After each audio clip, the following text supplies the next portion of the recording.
everybody, and welcome to Dystopian Simulation Radio. My name is Chris.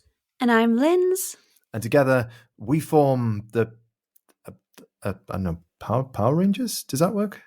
Well, there's only two of us, so it would be like I don't want to say the power tag team. Why do you always do some weird intro that we just can't freestyle along with? Sounds like we're freestyling pretty well. What Power Ranger color would you be, Linz? Well, I think I'd be the Pink Ranger, to be honest, but only for the costume. Only for the costume. We all know I'm was it the White Ranger with the gold helmet? That was like the cool one. The White Power Ranger? Yeah, with the gold helmet. Wasn't there a White Ranger? There certainly was a White Power Ranger. Oh, yeah, white. Oh, God. This is going so wrong.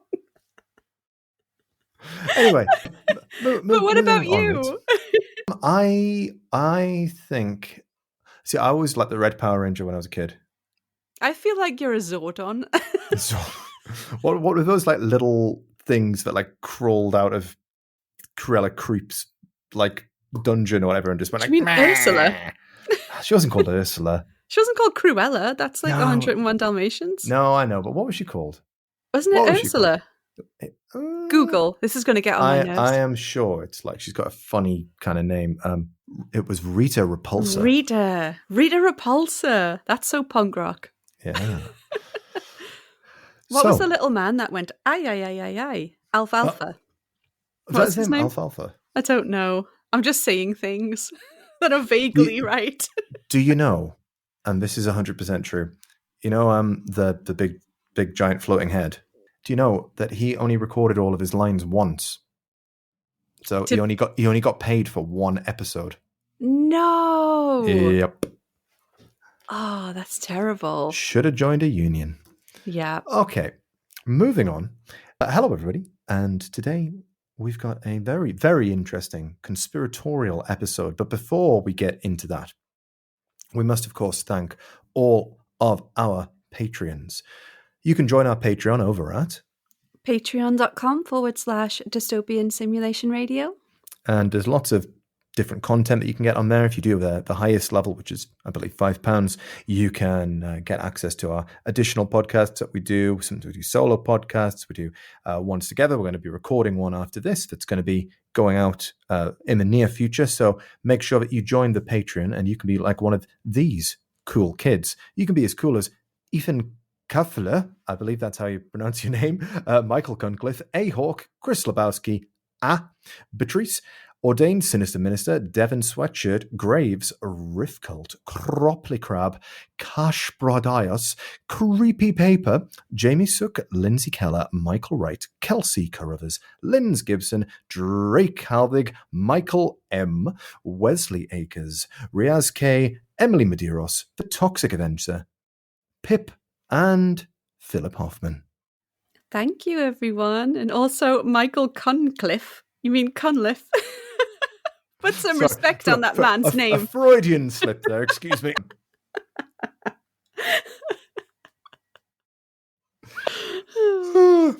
Right, so thank you very much. Of course, you don't have to join our Patreon, but we do appreciate anything. We always say this, but it does keep the lights on down here in the DSR investigation basement. And all the money goes back into the podcast. So thank you very much. But you can also join our Instagram, which is d.s.radio, and that's where we put all the pictures and visuals that go along with every episode. Right on. And today, some of the visuals you'll definitely want to check out because this is a bit of a... Well, Linz, this is a bit mental.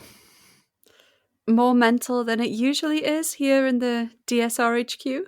Probably not. But it's at least equal levels of mental. Yes. So, projects, Linz, the bane of every high school child over the summer holidays. However, some projects are more famous than others. Can you name any famous projects? The Stargate project, where the government tried to use mind reading against the enemy. That's a good one. Where they declared war on spoons. Yes. Uri Geller was involved. And if you haven't listened to it, listen to it. It's fucking bonkers. Projects. There's a lot of projects. There are. Some other ones include the Manhattan Project, the creation of the first nuclear weapons, the Human Genome Project, Tony Hawk's Pro Skater Project X for Xbox 360, all far more famous than today's project. In fact, it's far less famous than Project Blue Book, a now well-known UFO project undertaken by the US government. No, today's file is on Project Blue Beam. Linz? Ever heard of Project Bluebeam? I actually haven't, so I'm excited now. Blue beam. Can I take a guess? Of course you can. What do you think that blue beam is? A laser to shrink the enemy so you can stamp on them. Ooh, that would be very useful. Yeah. Very useful. But it's not that, is it? It's not that. In fact, I'm not actually sure what the blue beam in Blue Beam is. Great start. Maybe we'll find out. But let's just say, dear listeners, that today's project involves NASA, Tupac, and the second coming of our Lord and Savior. But first... Don't skip over that. Oh, we're going to get into that, don't worry. Okay. First, we must meet our protagonist, or maybe antagonist, let's see. Serge Monast. Ever heard of him? No, but that's a fantastic name. Well, Monast, or as my word processor has spell corrected him to monastery, was born on August 12th, 1945, in Canada. French Canada, to be exact. And there's no Canada like French Canada. It's the only Canada in the land. The other Canada is a bullshit Canada. If you lived here for a day, you'd understand. We have one listener in France now, by the way, Chris, so... Ah, well, bonjour. Bonjour, welcome. Bonjour. I'm sorry. Je joue au foot à la weekend. Monast began his career as a poet and then segued into becoming a journalist in the 1970s. Before we go any further and take a look at this journalist's work, let's take a look at the man himself. So, Linz, could you please take a look at this admittedly latter-day Serge? Oh, yes, please. Please describe him to the listeners. Oh. I don't know if this is a screen grab from an old TV show or something, but... That's exactly what it is. Right, yeah, that explains why he had like a yellow and purple bar going across his face. Okay, I assume he didn't have a yellow band across his nose. No. Right, that's just bad quality TV. Okay, so we have a Caucasian guy with brown, blackish, slicked back hair, a big bushy grey beard, a brown suit, and with a stripy tie and a striped shirt. Just looks like a... It kind of looks like someone's put like... It looks like a wild man who lives like out in nature has got some recognition or committed a crime and he's had to suit up to go and officially talk about whatever deeds he's done. This looks like a man who doesn't usually wear a suit, but I could be wrong. Is this like the 70s or something? I think when this particular image was taken, it was either the late 80s or the early 90s, but this was certainly spoilers to, on the latter end of Serge's life. Yeah, I mean, he just looks like a regular-looking guy, but the beard stands out, and that's all. His hair's slightly long; it's slicked back. Other than that, there's nothing. He's quite a hefty gentleman. I wouldn't call him hefty. He's quite broad. Don't know how tall he is. He's broad-shouldered. His tummy is cropped out of this. Right. Okay. Well, he looked perfectly fine to me in this pic, but I've only got him from the shoulder. You're all good from the shoulders up. Looks handsome to me. I don't know. Hopefully he's not a horrible man. Yeah. I wouldn't call him horrible. Okay. Well, he looks fine to me, but Chris is saying that below the nips, there's something else going on. Maybe he's got tentacles for legs or something. I don't know. I'll put a full-blown expose on the Instagram. Okay. So let's take a look at him then. So during his journalistic career, he found himself drawn to, yes, you've guessed it, conspiracy theories. Yes. But felt that the mainstream media was keeping him from telling the truth. He then became US president. Oops, sorry, that just slipped right out there. No idea where that came from. No. what Serge actually did when he found himself constrained by the regular methods of mainstream media was he founded his own publishing house in the early 1990s called, and let me put my beret and gargle maple syrup for this next part, Agency Internationale de Presse Libre. I think I went a bit Spanish at the end there. Your heritage came out. As we say in pork pie and mushy peas speak, the International Free Press Agency, as a platform for Serge to publish his conspiracy theories. Right, yeah, I mean, you got to, when you're being suppressed by the mainstream media about the truth that is the truth, you have to make your own Amazon self-published titles. Absolutely, you do. But I will say this was a little bit more than this. This was his own publishing house that he did publish his own and others' work through. So it was a bit more. These were, of course, the days before Amazon, those hedonistic days that we all can no longer remember. So Project Bloombeam. Chris, calm down. Take a breath. Project Bluebeam was his most famous work, so we will talk about that soon, don't worry. But to give you a flavour for his work, here's a few of his other theories. The Toronto Protocol's 666. In this, Monast claims that a Masonic group referred to as 666 has been coveting for 2 decades, orchestrating plans to establish a new world order and to exert control over individuals' minds. Okay, it's still kind of a theory that exists today. People still think that this kind of thing's going on. So, all right, yeah, okay. I mean, Monast, his theories have had a big influence on later conspiracy theories. Oh, God damn it, Monast. We're talking about, the New World Order, things like that. These are still, very much running themes in our present day. He also had another one called The World Government of the Antichrist, which explored Monast's assertions regarding a global plot to install a totalitarian regime under the guise of the Antichrist, aiming to undermine traditional religious structures and freedoms. Okay. Yeah, so are you telling me he fathered a lot of the conspiracy theories that we have today? I would say he's more like the godfather versus the father. It's not a direct kind of lineage of people kind of following on from his teachings, but he definitely put a lot of stuff out there that's later been picked up. Whether those people know they're picking up his work or not, I'm not sure. Okay, well, Justin from Gen Y in Peripheral, if you're listening, stop listening now. If you're a Patreon member, you'll get the reference to our last Patreon episode. Go join and listen. Definitely check that out. It was great to have him as a guest. Yeah.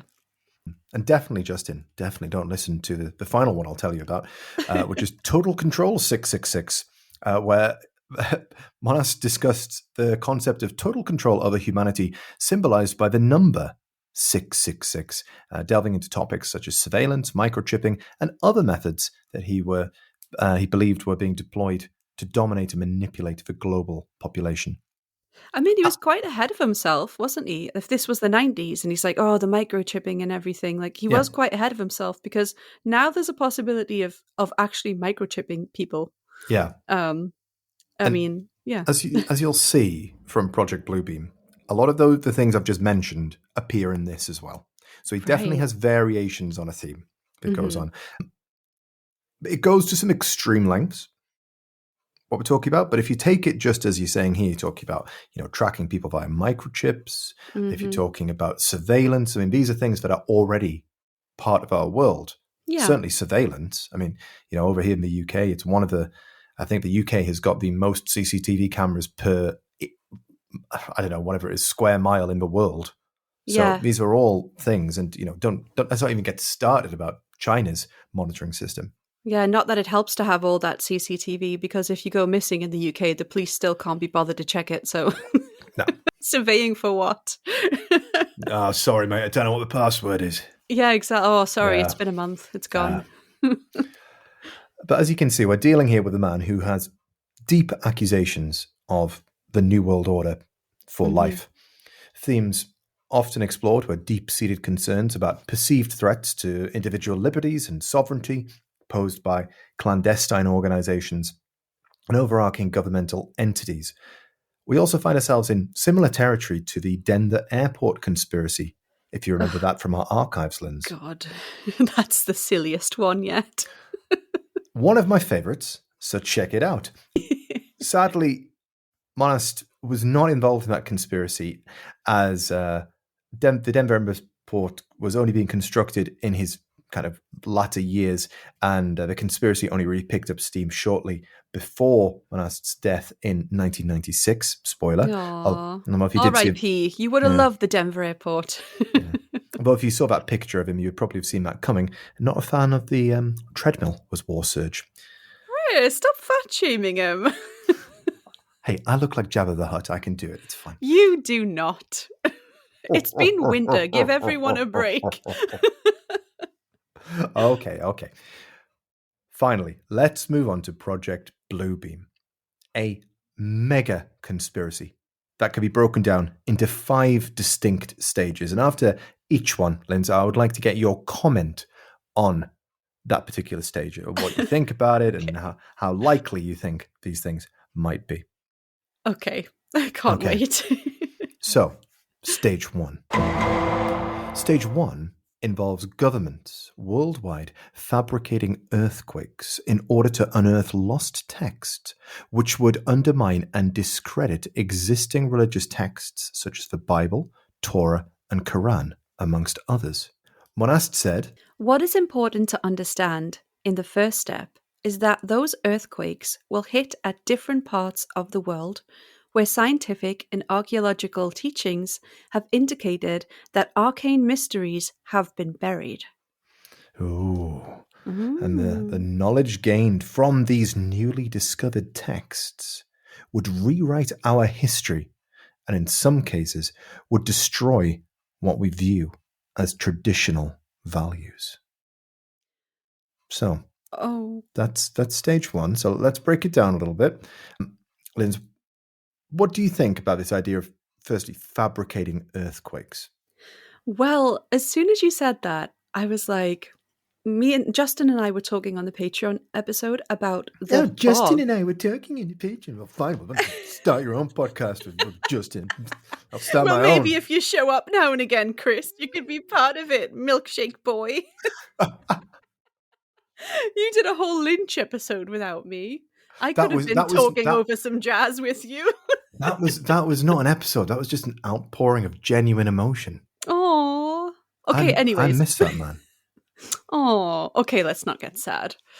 Right. It's so like I was saying. The fog thing, the fog and the mist is like a new conspiracy theory that the governments are creating this poisonous fog and mist to make people sick. So it's always kind of been in conspiracy theories that people think that the government can control the weather, which there have been some instances. I forgot what it's called now. Operation. I want to say Popeye, but that's probably really wrong. But anyway, in Vietnam, the Americans wanted to prolong monsoon season, so they did like cloud seeding just to make it rain and make it harder for the Vietnamese to move their supplies. And it kind of worked. So it is possible to manipulate the weather to an extent, but it's not going to create, like, you know, if it's already cloudy and it's already sort of rain season, you can sort of extend it. I think it's also used in farming and stuff. It's not a completely unknown concept, but earthquakes, no. Well, that being said, so you're very right with things like cloud seeding. I mean, China does that a lot, and they also do the opposite as well. I mean, I'm not going to say how much this works because I don't know the validity of it. But for example, when they had the Summer Olympics, they did all kinds of stuff to keep the clouds and the rain away. Yeah. Which I would say, can we please install this in England? No, it's good that we have all the rain. I just want to see the sunshine. I haven't seen it in 3 months. It's coming. So earthquakes, though. Yes, earthquakes. So what I was going to say about that is there have been cases of accidentally created man-made earthquakes. Mm-hmm. So the big one is, drilling shale, drilling natural gas Aha, can right, yeah. trigger earthquakes. Now, obviously, this is not quite the same as pointing a finger and going, I want an earthquake at this exact spot. Yeah. But it still is technically a way to manipulate earthquakes. So if that can be harnessed under the right conditions, that could be done. Yeah, I think it's the elements have to all be aligned, though, don't they? You can't just do it here, there, and everywhere. No, it's got to be in exactly the right spot for that to happen.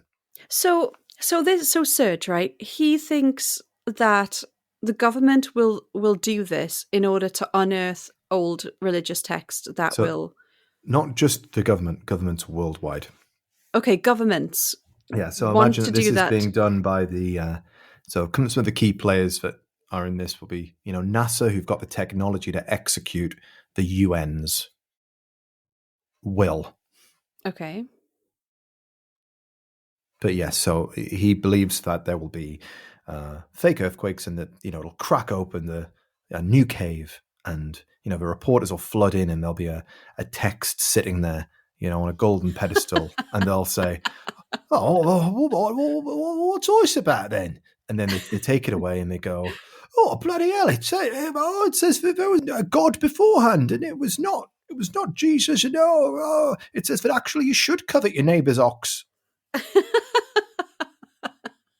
So was he what religion was Serge? Was he Christian? I don't know. I would hazard a guess as agnostic, but right, okay, but probably from some kind of a Christian background, and I'm just basing that on Canada. So he thinks that this will be made to happen, and this will discredit everyone else's religions, and then what comes as a result of that? Well, that's stage 2. Right. Okay. Okay. Right. So, stage 2 would involve, yes, you've guessed it, giant holograms. Because of course it does. And we can only assume that this technology would also lead to the holographic 2-pack introduced a few years back, and the holographic Biggie Smalls that they're too afraid to release to the public. Sorry, this is just. Okay. Oh, okay. Right, bring it back in the room. So imagine for a second. This has been on the news, and you're questioning everything that you know and that you've been raised in, especially if you are religious. And then you look up to the sky, and suddenly, giant figures appear there. And now, we know, as conspiracy theorists, that these are giant holograms. They would be massive and projected into the sky across the whole world to be able to see. And this is where NASA really comes into it with their technology. But before we look at that, this is what Serge had to say on this. Gigantic space shows will be visible in different parts of the world, and each will receive a different image, according to the predominant regional religious faith. According to the predominant regional religious faith. So what he's saying here is that in different parts of the world, different religious figures would appear. Now, don't ask me how this works. If a Muslim lives next to a Christian, I don't know, but or just in general, maybe he just didn't even kind of go down that path.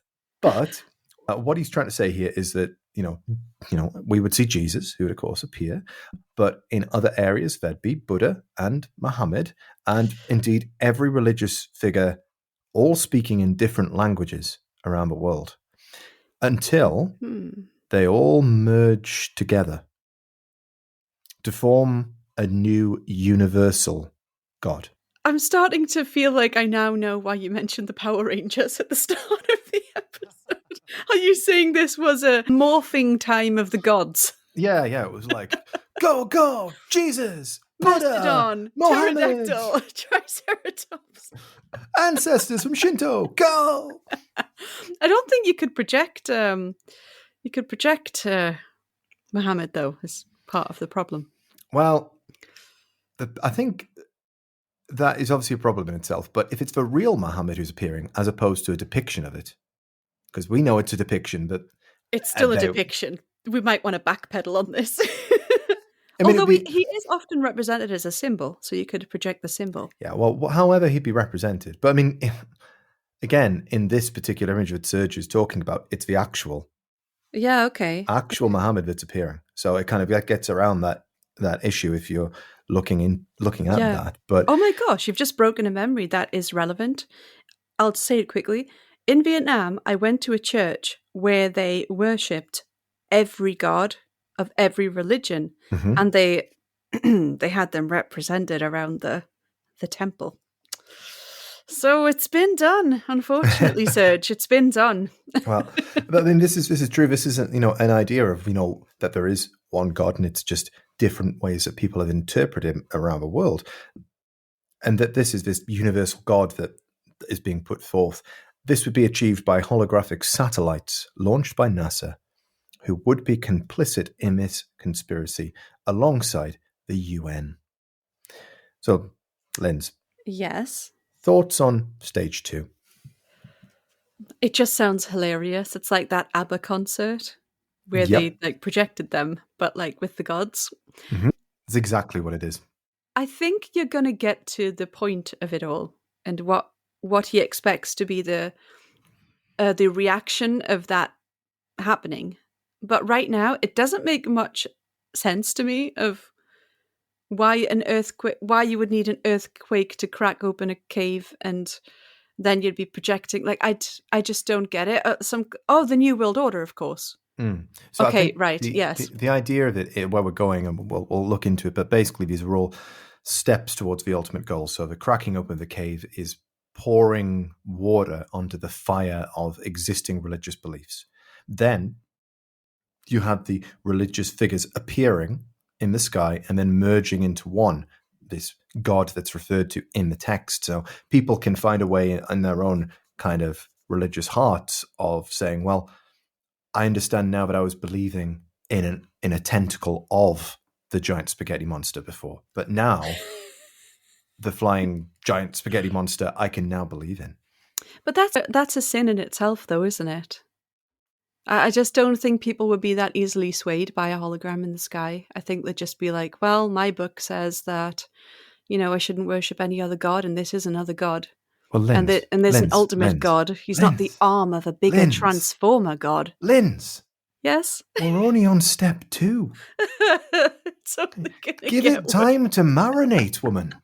Wait, do they all combine to be like a hologram of Tupac, but really big? Yeah, pretty much. So they all that's what happens. They all combine together to form an image of a new universal god. If you want to imagine it as Tupac, California. then that's fine. No, Things will never be the same. Why not? So then we move into stage 3, and this is where it's going to really take shape into it. Right. So you're saying, well, I just don't think that people would believe it. I just don't believe it. No. Right. So we're going to force them to believe it. God. Stage 3. Stage 3 would be a global campaign of unleashing Elf. No, not the Will Ferrell movie, but extremely low frequency waves, but also very low frequency waves and low frequency waves on the public worldwide. So basically the whole spectrum of kind of low frequency waves. And these frequency waves would be used to implant a fake divine voice into people's minds. It will make each person believe that their own God is speaking directly to them through telepathy from the very depths of their soul. Wow, this is something else. And of course, this would be facilitated by NASA, who would be up to their old tricks again and broadcasting these waves from satellites worldwide down upon an unsuspecting public with no prejudice, any race, color, creed. You're all getting elfed. What if you can't hear that? children can't hear like certain, like it depends what age you are, or can everyone just hear like this frequency? I mean, I guess that's why there's extremely low frequency, very low frequency, and low frequency waves. I guess that's why. I mean, if it was high frequency waves, they'd be targeting the dogs. Remember when some shops, not where we lived, but I saw a couple in the south, they would play these high frequency sounds, annoying sounds that only like teenagers and people in their early 20s could hear, so they wouldn't hang around businesses. Yeah. So it's been utilized in its own way. It has been weaponized before. Yeah. So that basically what he's trying to say here is that, you know, for the people who didn't immediately convert to this new religion, they would hear the voice of God in their head speaking to them, sort of like with them. Manufacture schizophrenic episode. Yeah, kind of. But it seems to be a bit more, from at least from my research, a bit warmer than that. So more like, you know, you're just kind of there, you're making your tea, and you're just kind of, you know, just getting on with things. You're thinking about something else, and then you suddenly just hear, "I bring you love." Exactly, and what a reference! Exactly, just hear that in your mind, and stage 3, of course, facilitates. You've guessed it, stage 4. Stage 4 is made up of 2 distinct phases. So, we've done the earthquakes, we've done the projections, we've done broadcasting into people's minds. Of course, the next natural step is faking a large-scale alien invasion. You know, this is starting to sound a bit familiar. Have I watched a movie with this plot or something? Like, possibly. Why does it sound familiar to me now? Okay, alien invasion. Yeah. So this large-scale alien invasion would be faked in an attempt to unite the world against an external threat. So bear in mind that the government, but only the higher-ups people, or the shadow governments, are doing this within the UN. So the idea is to get all of the nations to act together as one. It's unification. Kind of like this. I think we should give it a shot. Go on. Mind control for peace. If you could please read this bit. Okay. The goal is to push each nation to use its nuclear capabilities to strike back, causing a state of chaos and global disarmament. The invasion would justify governments imposing military control, suppression of freedoms and dissent, and the establishment of one world government. So you heard it here first. Linz said, let's give this a go.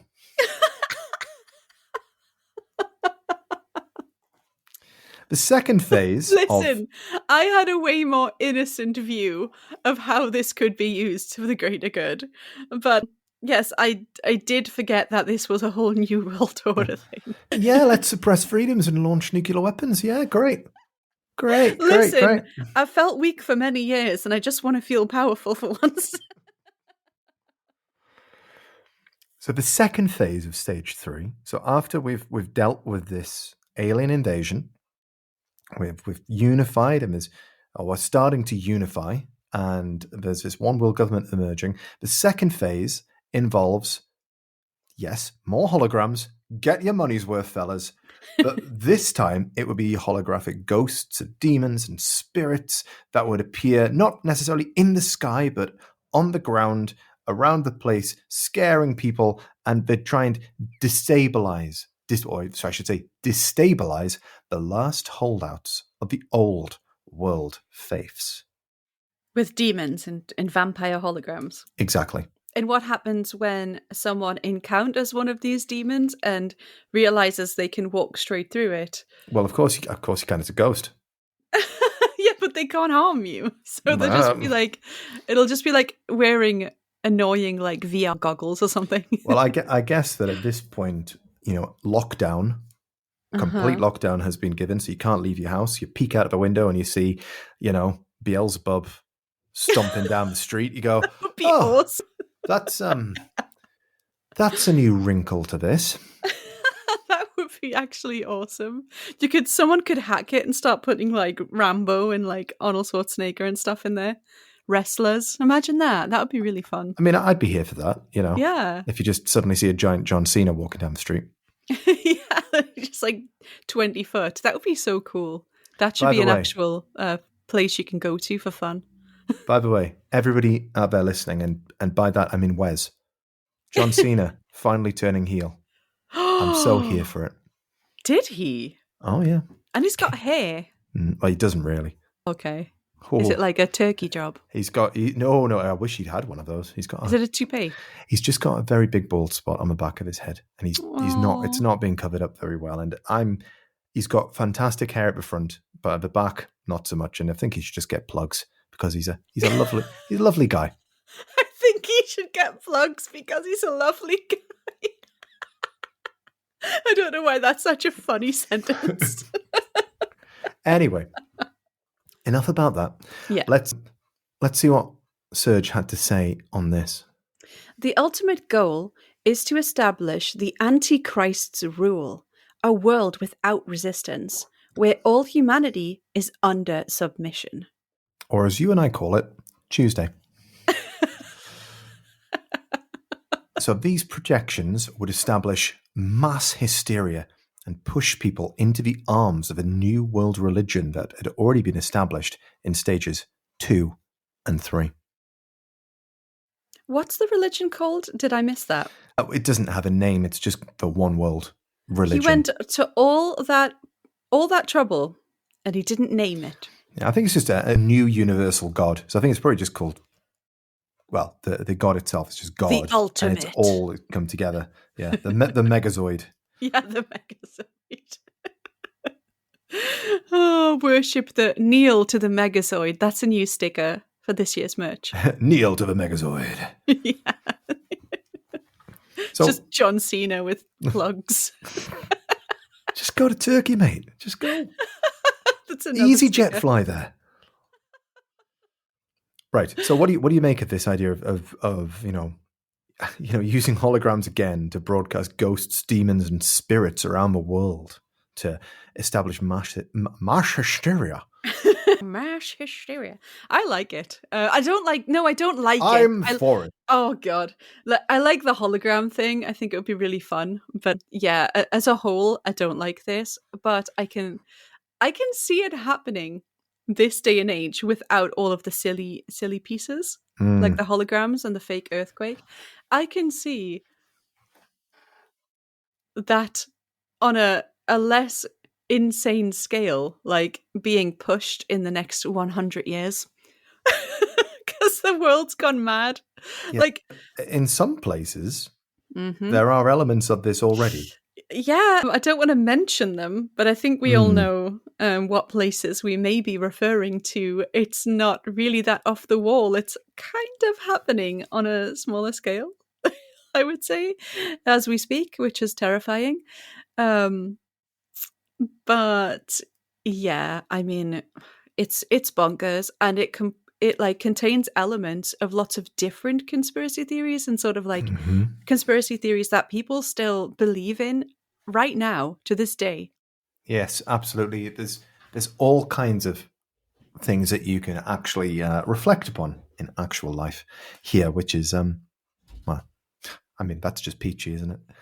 But anyway, let's move on, because we are at the ultimate goal here, the final stage 5. So stage 5, the establishment of a new world order would then follow, represented by a single world government and a singular world religion. To those who resisted, they would be quickly sent to re-education camps if lucky, eliminated if not. And before you quickly jump to make fun of this, the new system established would also use total surveillance, biometrics, and digital currency to ensure obedience. So, ask yourselves this, dear listeners. How many cameras have recorded you in the last week? How many times have you logged your biometrics on your phone? And how many times have you used cash? Oh, right. You just use Apple Pay. Me too. Oh my gosh. Fuck. Oh my gosh, has it happened? It's a very interesting analogy. I mean, thinking about, he's very forward thinking in terms of things like digital currencies. Yeah, I mean, this was the 90s, so although it doesn't feel like it, people were beginning to think about things like that. Mm-hmm. I mean, when was PayPal made? Isn't that's Oh, a bit of a relic itself. Like yeah, it was PayPal things that 96 maybe yeah, around that because time, mid 90s. yeah, I have some like old 90s magazines and stuff, and they do bring up like sometimes I'm looking at it and I'm like, God, were they thinking about that back then? But they were. Like it wasn't like an unheard of concept. It wasn't something that wasn't necessarily being like batted around a table of ideas. But yeah, so it does feel forward thinking, but I mean, a lot of people saw it going that way, I think. It was just like the older generations that were just like, no, that would never happen. That's ridiculous. But, Mm-hmm. you know, and it's only going to get, because like here, right, in Sweden, it's really hard to actually use money. I've never held Swedish currency in my hand, like Is it tangible Krona? currency. Yeah, Is that it? yeah, Yeah. yeah. But I've never held it in my hand. I've never used Mm-hmm. it. It's like almost cashless. It's crazy actually. So I can see like things going that way, Mm-hmm. but yeah, it's just the religion part and the demons and all that that always makes Yeah, these conspiracy theories sound ridiculous. Like, if you strip that part away, it does become a lot more believable quite quickly. yeah, yeah. So, Monas presented Project Bluebeam not as a far-flung conspiracy theory, but as an imminent threat. Spoiler, this has not happened yet, so maybe it wasn't as close as he thought, or maybe he was onto something. And you know what? They, possibly NASA, did to him, Linz. What? They fucking killed him. Shut up. They assassinated him. No. Did he have a heart attack? Let me reel it back a bit. Serge Bonas died at the age of 51 of a heart attack.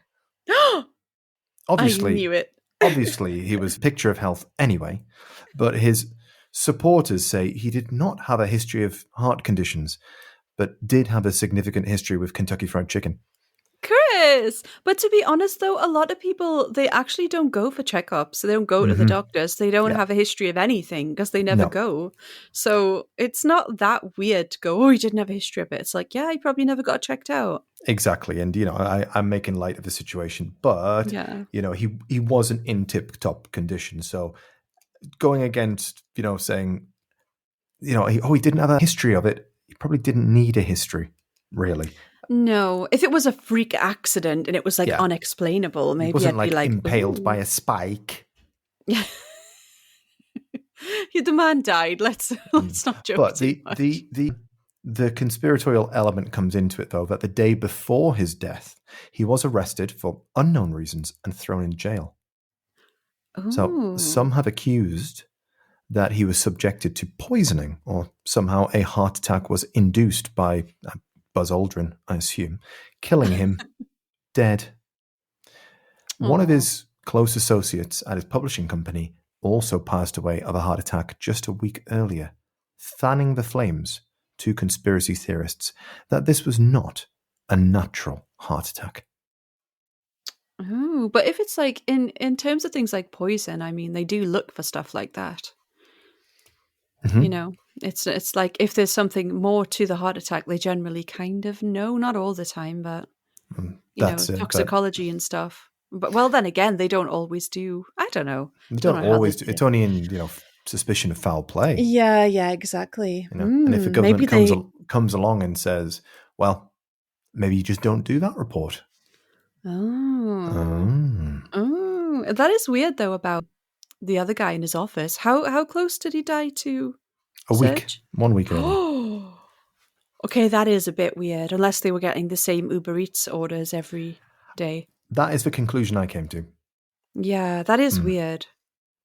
Well, let's examine this a little bit further, because what could be happening under our noses leading to Project Bluebeam? Linz, quickly, just check in the sky. Is there a giant Jesus looking down upon Sweden? 1 second. Looks a bit more like Odin. I was going to say, I suppose it would be more Thor or Odin or something over that way, wouldn't it? Okay, so just confirm, no giant holograms in the sky right now, although, of course, England is, of course, overcast, so I couldn't even tell you. Guess what I can see, Chris? It's hard to describe. It's like a ball of warm light. It's a hologram. Never heard of such a thing. Right, so at this point, this is where I'm going to pivot this episode a little bit. So obviously there are a lot of parallels going on right now in the world in regards to some very fucked up politics that you're probably listening to this for a break from. So don't worry, we're not going down that road. But let's talk a little bit about holograms, AI, and deepfakes. So holograms are becoming more of a thing. As mentioned earlier, Tupac shocked the world by not being dead anymore until it was, of course, revealed that he was a hologram. Other musical artists have also been subjected to posthumous projection. ABBA, Michael Jackson, Whitney Houston, Buddy Holly, Roy Orbison, Ronnie James Dio, Frank Zappa, and coming soon, Elvis. I told you he wasn't dead. Is ABBA dead? Fair enough. Fair enough. They're not dead. They're dead to me. They're just old. Honestly, I'm not even sure if Ronnie James Dio's dead, actually, looking at this list. But Maybe recently. Dead actors have been used in movies, Peter Cushing in Star Wars Rogue One, for example, but that was largely a mix of CGI and live action. But are we heading towards a world where one could interview a dead celebrity through a hologram and the use of AI? Oh, 100%. Yeah. Spoiler, yes, we are. Yeah, and we have a phone call to Paul McCartney?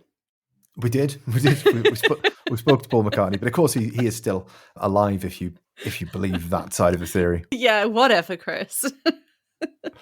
So, of course, AI needs no introduction at this point. ChatGPT, we know you all very well. It's not quite at Skynet levels yet. However, artificial intelligence is becoming a new technology flashpoint, and it can be combined with visuals to mean that what you see is not really real. And this is one thing when Trump creates an AI-generated video of his vision for Gaza. Did you see that? Oh my God, I did. It was quite inclusive. The bearded belly dancers were a nice touch. Didn't think you'd be for that. No. What the fuck, though? Okay. I have no clue. I have absolutely no clue. That was quite clearly fake, though. He was manifesting, I think. But once deep faking is employed, it becomes something entirely different. So, Linz, educate us on deep fakes. It's just using pre-existing images to create additional fake images of people and places. Exactly. Doing and existing in ways they haven't actually existed. Yeah, it's using a database of photographs or video to create a version of their face and paste it onto somebody else. Possibly the most commonly heard area where deepfakes are unfortunately used in the same sentence is pornography. Yep. Which there are other uses for the tool, but obviously porn exploits all technologies first. Obviously, porn is Chris's favourite area of deepfakes. Just Jabba the Hutt's head. Yeah, just Jabba the Hutt's head. Yeah, that's my jam. Exactly. Deep faking, speaking of Star Wars, was employed in Star Wars to make Mark Hamill look, well, like Mark Hamill again for The Mandalorian, using young footage of Hamill, a CGI model, and a lookalike actor to combine them together alongside Hamill's real voice to create a realistic depiction of young Luke once again. It really throws you off, doesn't it? It really throws you off. It's kind of cool, but also, I don't know. It's a lot of work still. It's still not quite there. But it's uncanny. It's uncanny. We're on the far end of the uncanny valley, though, and it's starting to go into realistic. In 20 years, we'll all look back and laugh at these things and be like, how did we ever think that looked good? It's going to be one of those things. Now, this is all well and good when you're talking about Star Wars, but it would be entirely possible to make politicians do something foolish or embarrassing or maybe even vindictive. So, Linz, take a look at this CGI and deep-faked version of Boris Johnson that I yes. concocted. Oh, you've made this. All right, here we go. Just describe to me what's happened.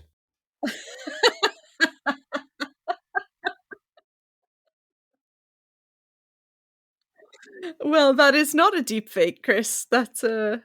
Sorry. I sent you the wrong one. Oh, yeah, that's Boris Johnson tackling a small child playing rugby. That was Boris Johnson rugby tackling a small Japanese child. That is so embarrassing. What a muppet that man is. But sorry, here is the correct one. This is some AI footage of Joe Biden and Donald Trump having a right fun time on holiday together. Linz, please describe. Oh my gosh. That is terrifying.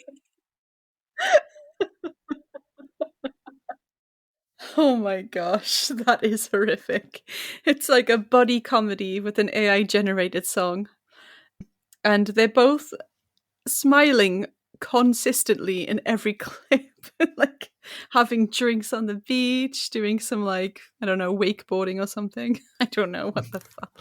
I thought you were going to send me that awful video of, I think I don't remember. Was it Trump like sucking Elon Musk's toes? Or something? No, that happened after I wrote the script. Otherwise, it would be in here. But it's good to see there that fun is bipartisan. Now, of course, we can look at that and go, okay, right, that's clearly AI. But we all know people in our lives who would scroll and see that on their phone and take it as gospel. Yeah, basically like our parents and decent uncles, right? Yeah. The older generation, shall I say. And I mean that in the nicest possible way. But those that maybe did not grow up with technology as we have. It was introduced at a later point in their life. So maybe this isn't the best example, but we are getting to the point where a deep-faked hologram with an AI personality and an AI-generated voice of, say, Joe Biden could appear at a press conference and announce that he was declaring war on peanut butter and jelly sandwiches. And I, for one, would stand behind him. Have you ever had one? You, with your PB&J and you're dipping McDonald's in fries and McDonald's milkshakes, pushing it. Have you had a peanut butter and jelly sandwich? I have not. I can't have one. My friend Mark, he made one for me when we went to CrimeCon in London, and gotta say, it wasn't bad, Chris. What? It wasn't bad. What is the jelly? It's just jam. It's jam, right? So it's peanut butter and jam jelly because so peanut butter and jam. They call jelly. Sorry to just be like, hey, to all of our listeners, 95% of our listeners are over the pond. Yeah, they call like jelly for them is jello. It's jello, and right? Jam for them is jelly. So it's peanut butter and jam, which isn't a bad combination. It's pretty good. Somebody needs to sign an executive order to sort this out because that's a fucking mess. It was good. I mean, I never had it again of my own accord, but it was fine when I tasted it. Words to live by. So we are inching towards a world where you soon won't be able to determine if someone is real or fake just by looking at their hands. I mean, look at King Charles. It will become harder and harder to believe anything moving forward unless you want to believe. See what I did there? Yep. So there's much more to be said on this topic in the future, but I just thought it was very interesting that we could connect monster ideas on Project Bluebeam and what is going on right now in this sort of AI future that we are moving towards. So let's close this out, Linz, with a quote from Serge himself. The NASA Bluebeam project has 4 different steps towards the end goal in order to implement the New Age religion with the Antichrist at its head. We must remember that the New Age religion is the very foundation for the New World government, without which religion, the dictatorship of the New World Order, is completely impossible. So I think what he's really saying there is, don't join a cult. Don't do it. Just wait for the New World Order to come and sweep you up. Exactly. So, Linz, before we close out, what are your thoughts on Project Bluebeam? Are you a believer? Are we about to see giant holograms in the sky? I like the hologram part, but no, we're not. It's going to be nowhere near as fun as any of that. It'll just be a slow decline into insanity. But I have really Yay. appreciated the mentions of like demons and the Antichrist. That always like spices up the conspiracy theory a bit. Because at first you're like controlling the weather, governments are involved. Okay, possible. And then they're like vampires and demons, and you're like, okay. So, bam, werewolves. Exactly. And it's just like, okay, now it's just gone absolute batshit. Okay. It's weird, isn't it? Like, you can kind of be led to believe elements of it, and some of those things, very small, like, pieces of it have already happened. But then they just throw in these sort of like biblical bad guys, and you're like, right, okay, I'm out. Yeah, okay, bye. Yeah. It's good that they throw that in so you know that they're just a bit mental and you can stop listening. Exactly. It's nice of them to do that. Yeah, it's nice of them, really. I think this would make a really good movie, and I feel like it's already been a movie for some reason. I've seen something very similar. Oh, you're thinking of, what was it, Jurassic Park? No, it was like, I don't remember exactly, but there was like this couple of people in a bunker, and they thought it was like the apocalypse or something, and there was like, I don't know, and then they come out and like aliens have landed, and I don't know. It's just like for the whole movie, you're thinking it's some kind of cult true crime thing, and then suddenly, bam, aliens. It reminds me of that kind of thing. Like, I didn't think aliens were going to come into this at all. I just thought New World Order, blah blah blah, but then aliens. Of course, it's aliens and NASA. Like, I don't think NASA have the budget for this, to be honest. I mean, nowadays it definitely would be SpaceX who were doing these. Ugh. But they weren't around at the time. Although NASA, they did have that. Remember when everyone was wearing like NASA merch for like Yes. a year straight?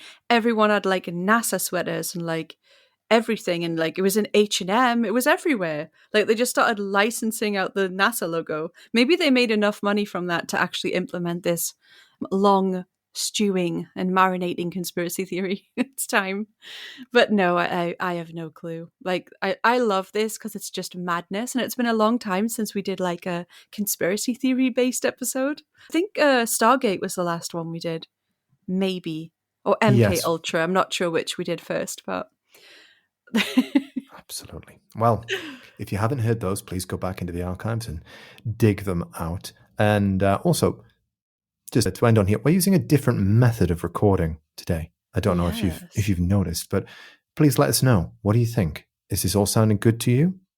There's so many different speakers, so many different ways of listening. So we'd love your feedback. Just let us know. Is everything sounding good? We'd love to hear. And what are you seeing outside in the skies? Let us know. So until next time, Linz, when it'll be your turn to regale me with a story. Sorry, theory, I should say. Be careful out there, guys. Earthquakes can crack open old caves anywhere. You could find yourself stumbling upon a new text that would shatter the world and lead to a new world order and total domination. So, maybe think twice before, nipping out to McDonald's for a milkshake, you sickos. Thanks, everyone. Bye. Bye.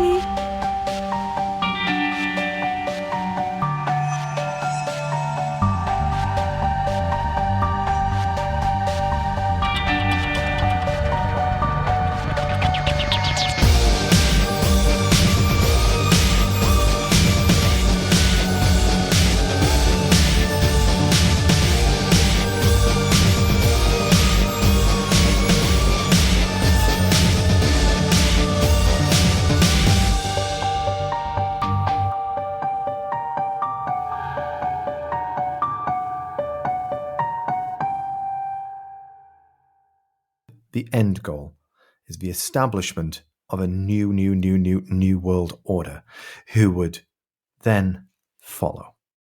Follow what? I don't know. That's why my script ends. What? God. No, it's not where my script ends, where that sentence ends.